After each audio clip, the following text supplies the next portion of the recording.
Knock knocka. It's me, Lumix. The YouTube thing didn't really work out, so I'm a freelance census taker now. How many people live at this address? Got it. And while we're chatting, how many people live in Papua New Guinea? Wait, you don't know? I've been asking everyone, and nobody seems to know, which feels a little odd.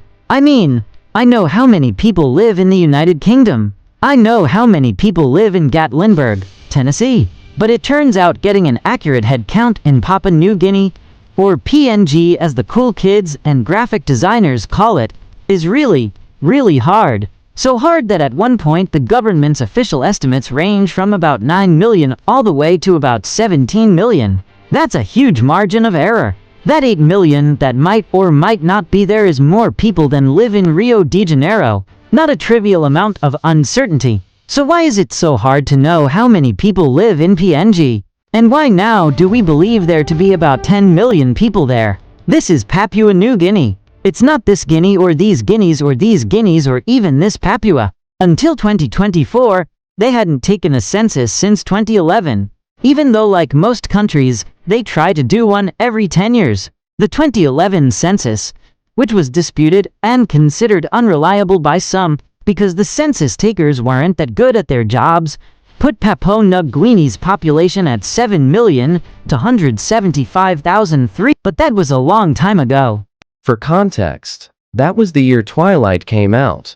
But weirdly, the census didn't ask how many of those 7 million were Team Jacob. By the time 2020 came around for the next census, not only had Team Jacob been vanquished, but a certain novel coronavirus was making census taking pretty hard to do, especially in Papua New Guinea. Here are just a few reasons that it's hard to take a census.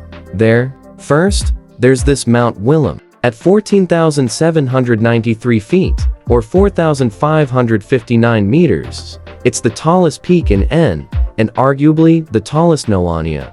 Though we don't have time for that argument. Now, from this peak, all things flow, and roughly 3/4 of the country is mountainous. That means it's very hard to get through it and around it. Around here, you can't exactly do the sort of walking door-to-door census taking that I'm doing right now. Second, about the same amount of the country that's mountainous is also rural, with 80% classified this way. In parts of Papua New Guinea, like the Western Province, the population density is low, averaging just 3 people per square mile, 1 person per square kilometer. Hello! Those rural communities are indigenous and diverse, with more than 800 languages officially spoken among them, meaning that across the country, there are pockets of people separated by rugged terrain, not always aware of another pocket of people just over the ridge. And on top of that physical barrier, if they did come into contact or know about each other, there'd also be a language barrier.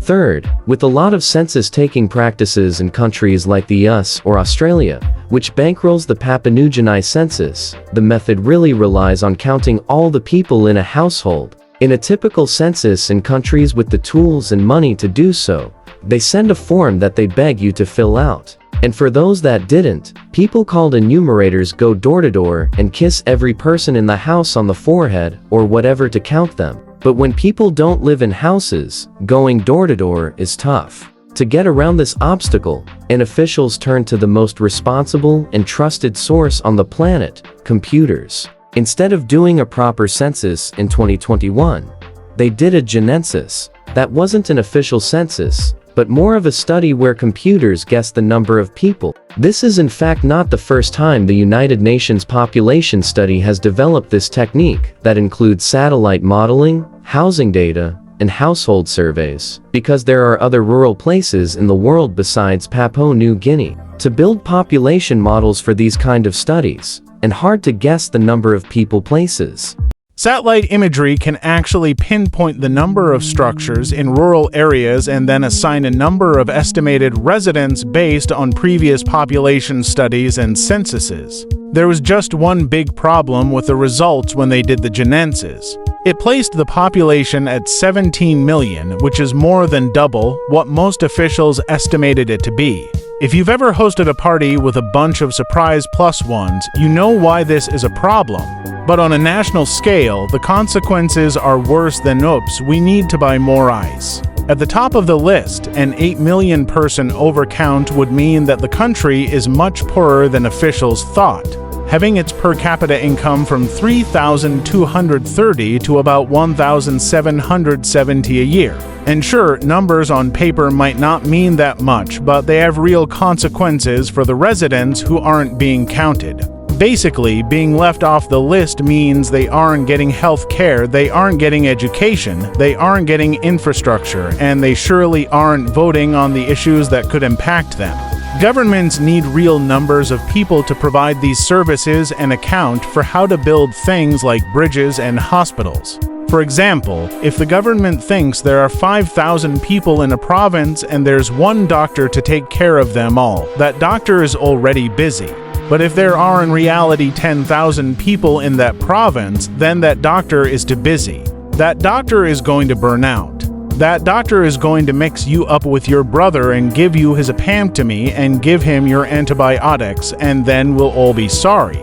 In turn, residents aren't really even part of a country when they're absent from records. So, when officials got this draft from the Census, they were displeased. The results from the study were leaked to a newspaper in Australia, but they dropped such a bomb that Papua New Guinea placed a gag order on the initial findings and pulled the ERIC. The United Nations revised the number in 2023 and started to come up with ways to count people that didn't involve cameras in the sky. In rural villages, one of those methods was ward record books, which means they paid people in villages to keep track of every birth and death and then reported in hopes of having accurate numbers.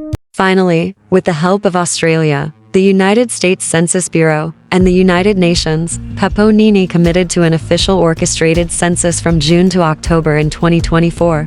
They used the traditional methods by counting people on tablets and came up with a real number that everyone mostly agrees on. 10,185,003. That means the population still grew by 40% since 2011, but wasn't nearly close to the 129% increase that scared people. And so finally, we have a solidly accurate, agreed-upon picture of how many people live in Papua New Guinea, for now. Anyways, in 5 years, who knows what'll happen.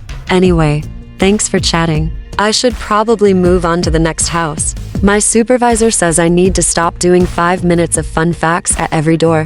But I think the best part of being a census taker. Oh, okay. Bye.